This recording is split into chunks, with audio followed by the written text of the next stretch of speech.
Hi friend, আমি আবার এসে গেছি একটা নতুন ভিডিও নিয়ে। তো ভিডিওর প্রথমেই শুরুতেই দেখছো যে আমরা বালিজুড়িতে চলে এসেছি। আজকে বিজয়া দশমী।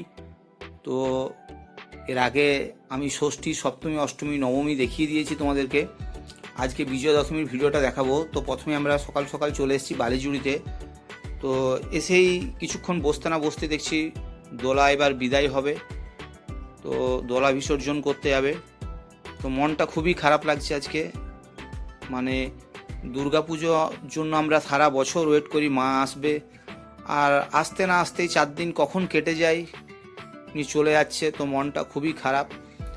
এখানে তোমাদেরকে মায়ের মূর্তিটা একবার দেখিয়ে দিচ্ছি। এই বছর 2025 সালের এটাই মানে মা দুর্গার তোমাদের ভিডিওটা যে ভ্লগ বানাচ্ছি সেটা শেষ, কারণ এবার আমাদের পরের বছর যখন আমি ভ্লগ বানাবো তখন সেটা 2026 মানে পরের বছর। তো 2025 সালের এটাই শেষ দুর্গা পুজো। তো এখানে এবার দোলা নিয়ে আসছে, দোলা বিসর্জন হবে। দেখো কি সুন্দর নিয়ে আসছে, আর আমি এই পালকির ভিতর দিয়ে মোবাইলটা ঢুকিয়ে শ্যুটটা করছি। কি সুন্দর লাগছে তোমাদেরকে একবার ভালো করে দেখাচ্ছি। তো এই দেখো মাকে নিয়ে আসছে, কলাবউ আসছে আর কি। তো আবার কলাবউকে বিসর্জন করবে, বিসর্জনে যাবে। তো প্রত্যেকেরই মন খারাপ। মাকে এখানে পালকিতে আবার রেখে দিচ্ছে, মা চলে যাবে কৈলাসে। তো এই দেখো পালকির ভিতরের অন্দরসজ্জাটা তোমাদেরকে দেখালাম, কি সুন্দর বালিশ বিছানা সবই রয়েছে। তো বড় বিচিত্রই আমাদের এই নিয়ম রীতি, পৃথিবীর আর অন্য কোনো ধর্মে দেখা যায় না।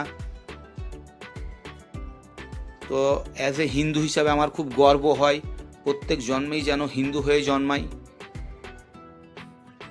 তো এই রকম যে রীতি রেওয়াজ পৃথিবীর আর অন্য কোনো ধর্মে নেই, খুব ভালো লাগে। তো এখন এবার চলে যাবে দোলা বিসর্জনে, সবাই যাচ্ছে। তো আমি যাব না, আমি তোমাদেরকে বাইরের থেকে কিছুটা শ্যুট করে দেখিয়ে দিচ্ছি। আর এরা সবাই যাবে, আমি এখানে বসেই থাকবো, কারণ মনটাও খারাপ লাগছে। আর পুকুরে যেতে হবে তো অনেকটা দূর, হেঁটে যেতে হয়। তো সেই হিসাবে আমি এখানে বসেই থাকবো। এই দেখো মায়ের মন্দিরের ভিতর দিয়ে যাচ্ছে। তোমাদেরকে একবার মন্দিরের বাইরের জায়গাটা দেখিয়ে দিচ্ছি। 2025 সালে দুর্গাপুজোর ব্লগের শেষ ভিডিও। আশা করি মায়ের কৃপায় পরের বছর খুব সুন্দরভাবে ভালোভাবে আমাদের প্রত্যেকের পুজো কাটবে,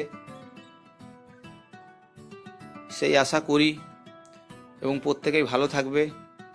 তো দেখো মায়ের দোলা চলে যাচ্ছে পালকিতে করে। সদর দরজার গেটটা খুলে দিয়েছে, আর এই দেখো চলে যাওয়ার পর কিছুটা এইরকম সিন। সাইডে যে কলাবউ ছিল সেটা নেই, মা দুর্গাকে সিঁদুর দিয়ে দেওয়া হয়েছে। আর এসে খুবই মনটা খারাপ লাগলো আমাদের। আমরা দশমীর দিন আজকেই সন্ধ্যের সময় রাত্রে বেরিয়ে গেলাম দুর্গাপুরে।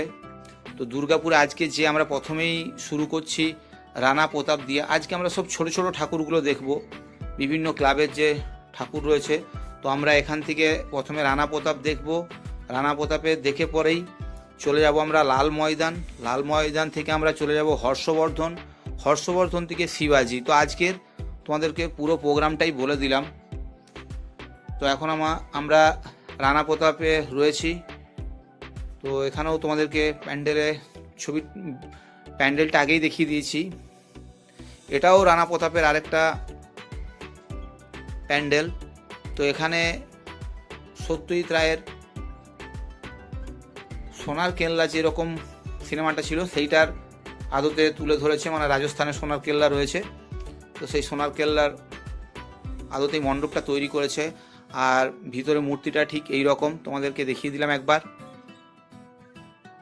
আজকে সত্যিকারেরই মনটা খারাপ লাগছে, কারণ যত টাইম পেরিয়ে যাচ্ছে ততই মনটা খারাপ লাগছে। মানে আর কাল থেকে এই রকম দিনগুলো যে 4 দিন চলছিল, তো সেটা আর চলবে না।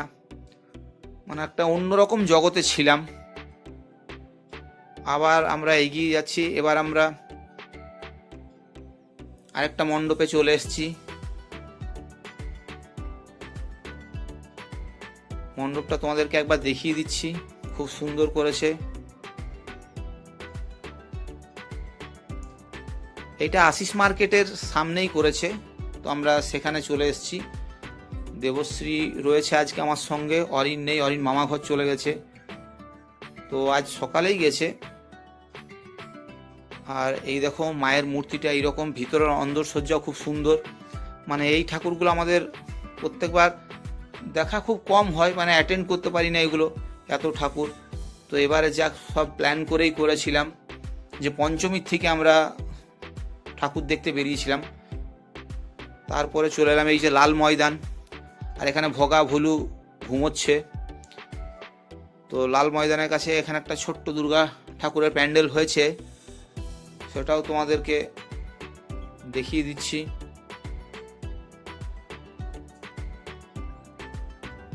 তো প্যান্ডেলের ভিতরটা এরকম। এখানেও একটা আজকে সাংস্কৃতিক অনুষ্ঠান হবে, আবৃত্তি, কবিতা পাঠ এইসবই হবে। তো আমরা যাই হোক এগুলো আর দেখবো না, এই যে স্টেজ করে রেখেছে। আর বাইরের মণ্ডপটা তোমাদেরকে দেখিয়ে দিলাম, এদিকে স্টেজ করা রয়েছে। আর ভিতরে তোমাদেরকে দেখিয়ে দিচ্ছি মায়ের মূর্তিটার অন্দরসজ্জাটা ঠিক এইরকমই রয়েছে। তো এগুলো একটু ছোট ছোট ঠাকুর, ছোট ছোট প্যান্ডেল, তো সেই হিসেবে এরা ভালোই করেছে। আর মায়ের মূর্তিটা খুবই সুন্দর লাগলো আমার। চারিদিকের প্যান্ডেলটা তোমাদেরকে একবার দেখিয়ে দিলাম। এবার বাইরের যে কাজটা সেটাও তোমাদেরকে দেখালাম।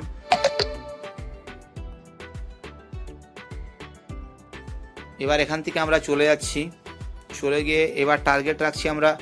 এই বলতে বলতে আমরা চলে এলাম হর্ষবর্ধন রোড। মানে এটা আমরা বেনাচিতে আগে খাবার খেয়ে নিলাম হোটেলে, খাওয়ার পরেই তারপরে এবার যাচ্ছি, কারণ খাবারটা হজম করার জন্য এখন আমরা প্যান্ডেলে ঘুরে বেড়াচ্ছি। তো এটা হর্ষবর্ধনের দুর্গা মধ্যাঞ্চল সার্বজনীন দুর্গা উৎসব। তো ভিতরের প্যান্ডেলের অন্দরসজ্জা এইরকমই ভালোই করেছে। মানে এই যে ঠাকুরগুলো আজকে তোমরা দেখছো, তার মধ্যেও কয়েকটা ঠাকুরের প্যান্ডেল তো দেখতেই পাচ্ছ, দেখালাম আগেরটাও, যেটা ওই সোনার কেল্লা হয়েছে, প্লাস এই মধ্যাঞ্চল খুবই সুন্দর করেছে, এগুলো খুবই ভালো লাগছে। আবার চলে এসেছি, এখানেও দেখো কি সুন্দর করেছে, বিভিন্ন মহিষীদের নিয়ে মানে প্যান্ডেলটা তুলে ধরেছে। আর উমেন পাওয়ারকে এখানে বেশি করে এদের থিমে তুলে ধরেছে। মণ্ডপ সজ্জাটাও তোমাদেরকে দেখালাম, এবার মায়ের মূর্তিটাও তোমাদেরকে দেখাচ্ছি। তো ফ্রেন্ডস, তোমরা অবশ্যই কমেন্ট করে, এটা আবার চলে এলাম আমরা শিবাজিতে। তো তোমরা প্লিজ কমেন্ট করে জানিও যে আমার এই ভিডিওগুলো কেমন লাগলো। আর চ্যানেলে যদি নতুন হও তো প্লিজ চ্যানেলটা আমার সাবস্ক্রাইব করো। তোমাদের একটা সাবস্ক্রাইব আর লাইক কমেন্ট আমাকে মোটিভেশন জায়গায় এরকম ভিডিও বানাতে। মায়ের মূর্তিটা দেখিয়ে দিলাম তোমাদেরকে, খুবই সুন্দর প্যান্ডেল করেছে এখানেও। তো এটা শিবাজি রোডেই, এখানেও একটা অর্কেস্ট্রা টাইপ হবে। তো আমরা দেখি কতক্ষণ থাকি এখানে, কারণ এটাই হচ্ছে আজকে আমাদের শেষ দুর্গা, মানে 2025 সালের। তো তোমাদের কেমন লাগলো ভিডিওটা অবশ্যই কমেন্ট করে জানিও। ভিডিওটা দেখার জন্য তোমাদেরকে অসংখ্য ধন্যবাদ।